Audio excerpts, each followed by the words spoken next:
안녕하십니까. 세상 읽어주는 남자 이상훈입니다. 오늘 이 시간에는 소재 국산화와 관련한 불편한 진실에 대해서 한번 말씀드리겠습니다. 오늘 니케이를 통해서 재밌는 뉴스가 나왔는데요. 삼성전자가 벨기에로부터 EUV용 포토레지스터를 6개월에서 최대 10개월치 재고치를 확보했다는 뉴스가 나왔습니다. 그런데 이를 두고요, 어떤 반응이 빚어졌는가 하면요, 한국 기업이 이겼느니 일본 기업이 졌느니 하는 식의 이분법적 반응이 주류였습니다.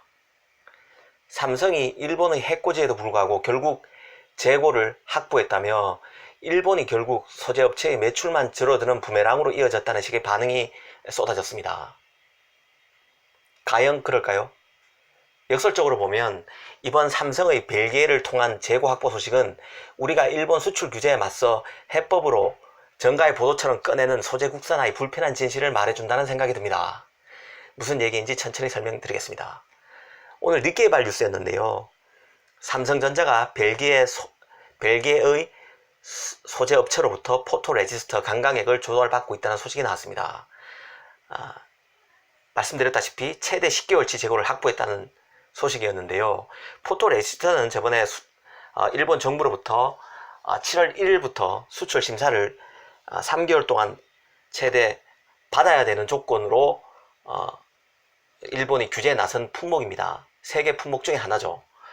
포토레지스터 같은 경우는 특히 EUV용 포토레지스터인데요. 비메모리 최첨단 공정에 쓰이는 포토레지스터이기 때문에 삼성전자와 파운드리 업계 1위 TSMC 정도만 쓰는 최첨단 소재로 보시면 될 것 같습니다. 그리고 얼마 전에는 일본 정부가 첫 번째로 수출 허가를 냈었던 품목이기도 합니다. 한 달 만에, 이 수출 규제 한 달 만에 수출 허가를 내줬던 품목이기도 합니다. 그래서 일부 언론에서는 삼성전자가 벨기에로부터 EUV용 포토레지스터를 확보한 것과 또 일본 정부가 90일 동안 끌지 않고 한 달 만에 이 포토레지스터를 수출 허가를 내줬던 것과의 연관관계에 대해서 분석 기사를 쓰게 됐는데요. 저는 모두 잘못된 분석이라고 저는 보고 있습니다. 왜 그런지 설명해 드리겠습니다. 일단 이 벨기에 소재 확보 소식은요, 삼성전자가 공식적으로 확인한 내용이 아닙니다. 삼성은 여기에 대해서 공식적으로 확인을 해주지 않고 있는 상태고요. 또 박재근 한양대 교수입니다. 반도체 디스플레이 기술 학회장이라는 분인데요. 이 양반 입을 통해서 니케이 소식이 나왔었는데, 사실 이게 제1보, 중앙일보에서 일전에 나왔던 소식입니다. 그것을 또 니케이가 받아가지고 다시 한번 박재근 교수의 입을 통해서 다시 한번 확인한 기사를 썼는 것 같습니다. 그런데 이 유심히 봐야 될 게 바로 벨기에 회사가 어떤 회사인지 하는 점입니다. 이 벨기에 기업의 실체는요, 공식적으로 박 교수가 언급하지는 않았습니다. 벨기에 공급업체 이름을 밝히지는 않았지만 사실상 일본 기업 JSR, 이 JSR이 바로 삼성전자에게 EUV용 포토레지스터를 공급했던 일본 회사입니다. 일본 기업 JSR과 벨기에 연구센터 IMEC라고 있는데요. 이 두 개 기업이 2016년 설립한 합작법인 EUV 레지스터일 가능성이 크다고 합니다. 사실상 뭐 확정적이라고 보셔도 될 것 같은데요.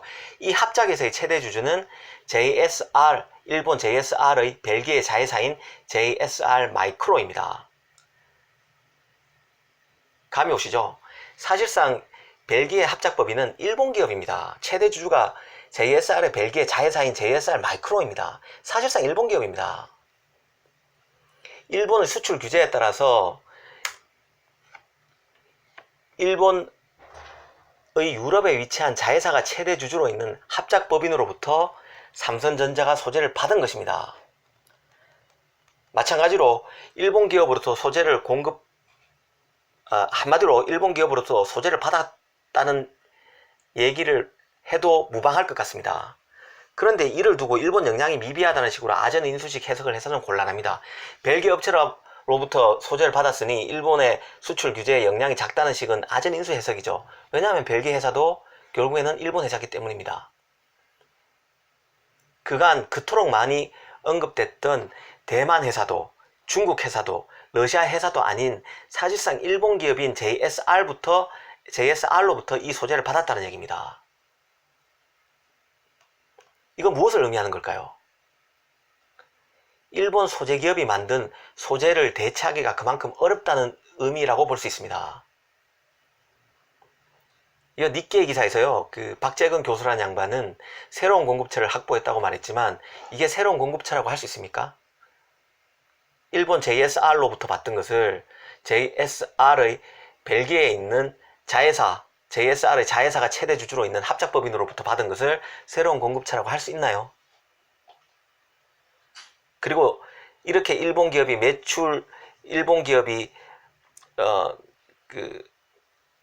수요처를 잃었다고 볼 수도 없을 것 같습니다. 아마 제 생각에는요, 일본 JSR로부터 직접 EUV용 포토레지스터를 넘겼을 때보다 아마 벨기에를 통해서 JSR이 더 많은 돈을 받았을 것으로 봅니다. 삼성으로부터요. 아무래도 유럽에 있는 회사를 통해서 그 소재를 넘기다 보니까 삼성으로부터 아마 더 많은 돈을 받았을 겁니다. 그리고 일본 수출 규제라는 이 사태도 있기 때문에요.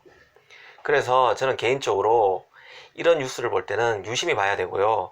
단순히 일본 기업들이 일본 정부에게 수요차 삼성이라는 하이닉스라는 거대 수요처를 잃어서 우리가 힘들다는 그런 소갈이하는 내용을 보고 단순히 일본 업체들이 핀치에 몰렸다고 봐서는 곤란합니다.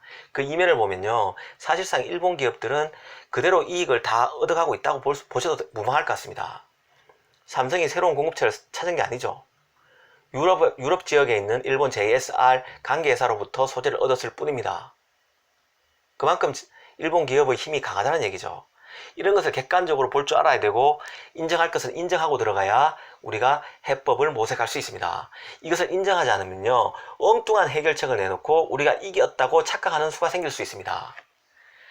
개인적으로 사실 저는 이 뉴스를 보면서 느낀 것은 일본 정부가 결국 자기 나라 기업을 챙기고 있고, 이건 당연한 얘기입니다. 그리고 한국과의 경제 대전을 마냥 파국으로 몰고 가지 않을 것임을 보여준다고 저는 느꼈습니다. 삼성은 소재 확보도 삼성이 잘해서 그런 게 아닙니다. 일본 정부가 눈 감아 줬기 때문에 그런 거죠. 일본 정부가 벨기에에 있는 합작법인에 대해서도 꼼꼼히 봤다면 삼성은, 만약 이 뉴스가 사실이라고 가정했을 때 얘기입니다, 삼성은 10개월치의 재고를 확보할 수 없었을 겁니다. 그리고 분명한 것은 이번 일을 통해서 또 한 번 확인된 것은 삼성전자와 SK 하이닉스가 반도체 소재 조달과 관련해서 가장 원하는 1순위가 무엇인가 하는 점입니다. 바로 소재 국산화도 아니고 소재 공급처 다변화도 아닙니다. 기존대로 일본 소재를 최대한 확보하는 것입니다. 일본의 수출 규제로 정가의 보도처럼 소재 국산화, 공급처 다변화 카드가 해법으로 언급되고 있지만 일본 소재를 그대로 쓰는 게 기업 입장에서는 가장 낫기 때문입니다. 지금 일본의 수출 규제, 미중 무역 분쟁 등으로 글로벌 밸류 체인의 균열이 가면서 우리도 소재 국산화에 나서야 한다는 목소리가 많습니다. 맞는 얘기입니다. 하지만 부품 소재 국산화가 정치권에서 난무하는 당이론으로만 접근할 경우에 더 큰 낭패로 이어질 소지도 다분하다는데 문제가 있습니다. 일단 시장에 대한 철저한 분석이 없다는 우려가 적지 않습니다. 당장 소재 국산화를 바라보는 대기업과 중소기업 간의 괴리가 크다는 점을 인정해야 합니다. 대기업 입장에서는요, 글로벌 분업 구조 하에서 소재 국산화가 절체절명의 과제가 아닙니다. 소재 국산화가 대기업의 의미가 있으려면요, 원가 절감이 가능해야 합니다. 대기업 입장에서는 소재 조달처가 바뀌면 생산 라인을 새로 손봐야 하는데요, 소재 교체는 결국 설비 하나하나의 변화가 동반될 수 있는 변수입니다. 그 정도 비용 부담을 떠안더라도 소재 조달체를 바꿀 만큼 이득이 있어야 소재 국산화의 가치가 생긴다는 뜻입니다. 반면 중소기업은요, 수익성이 담보돼야 합니다. 수천억 투자해서 고작 몇백억 벌어서는 수지 타산에 맞지 않겠죠. 어렵사리 국산화를 한들 시장이 작다든가 원가 경쟁력이 약하면요, 국제 분업의 비교 우위에 따라 굳이 국산화에 나설 이유가 없어집니다. 중소업체로서는 이런 소재를 개발해서 시장화될 때까지 살아남기도 쉽지 않습니다. 고순도 불화수소 등의 국산화에 성공하더라도 공급처가 국내 기업으로 한정된다면 중소기업이 굳이 투자에 나서는 것은 해당 기업의 리스크만 키울 수 있다는 뜻입니다. 사실 지금 소재 국산화 같은 것은 진짜 거대 프로젝트인데요, 이 거대 프로젝트가 일본의 수출 규제라는 돌발 목리에 따른 해법으로 추진됨에 따라서 부작용이 상당히 발생할 가능성이 큽니다. 경제 논리를 벗어난 비정상적인 사태가 발생했으니 이번 기회에 소재 국산화 드라이브를 제대로 거는 것은 맞을 것입니다. 하지만 소재 강국을 따라잡아야 하는 입장에서 보면요, 예산과 인력 등의 자원의 효율적 배분을 위해서라도 국산화할 품목에 대한 철저한 시장 분석과 일본 사태 해결 이후까지 고려해야 됩니다. 이게 제대로 이루어지지 않으면요, 국내 중소기업이 소재 국산화 바람에 설비를 늘렸다가 후일 사태가 해결되고 나면 투자 자체가 무용지물로 전락할 위험성이 다분합니다. 그런 맥락에서 보면요, 이번 삼성의 소재 확보권에서 보듯 한일 갈등을 감정적으로 부추기는 정치권과 일부 언론의 행태는 문제가 매우 크다고 볼 수 있습니다. 가령 일본 소재기업이 정부 규제에 따른 수익 악화를 염려해서 일본이 아닌 해외에 소재 생산을 늘리는 것을 두고도 일본 기업이 우리와의 경제 전쟁에서 패했다는 식의 분석이 난무하고 있는데요. 하지만 이는 우리 기업이 가장 원하는 그림입니다. 그래야 일본의 소재를 많이 확보할 수 있기 때문입니다. 최근에는요, 이대로 한일 양국이 강대강으로 대치하면 일본 소재기업이 파산할 수 있다는 황당한 주장까지 하는데요. 이거는 삼성과 하이닉스가 일본 소재를 공급받지 못하면 파산할 수 있다는 얘기만큼이나 황당한 얘기입니다. 복잡하게 얽혀있는 시장의 현실을 호도할 가능성이 있다는 얘기죠. 그렇게 되면 해법도 엉뚱한 방향으로 갈 수 있습니다. 실제로 우리가 지금 소재 국산화를 어떤 품목에 대해서 한다고 강구하고 있는데요, 이거는 결국 소재 국산화의 패를 비즈니스 상대방에 다 보여주는 셈이죠. 나중에 일본 등 그 기존 거래처와의 계약 등에서 불이익을 감수해야 될 수도 있습니다. 너희들 소재 국산화 하고 있다며? 그러면 우리 너희들한테 물량 별로 넘길 생각이 없는데? 뭐 이런 식으로 나올 수도 있고요. 아니면 돈을 좀 더 받아야 되겠다, 이런 식으로 나올 수도 있습니다. 왜냐? 미래 거래 안정성 자체가 약해지기 때문이죠. 우리가 소재 국산화에 나서고 있다는 것을 다 까발렸기 때문에요. 그리고 또 강조하고 싶은 게요, 소재 공급처를 다변화하더라도 미래를 보면서 해야 합니다. 소재 공급처를 국산화하더라도 미래를 봐야 한다는 얘기입니다.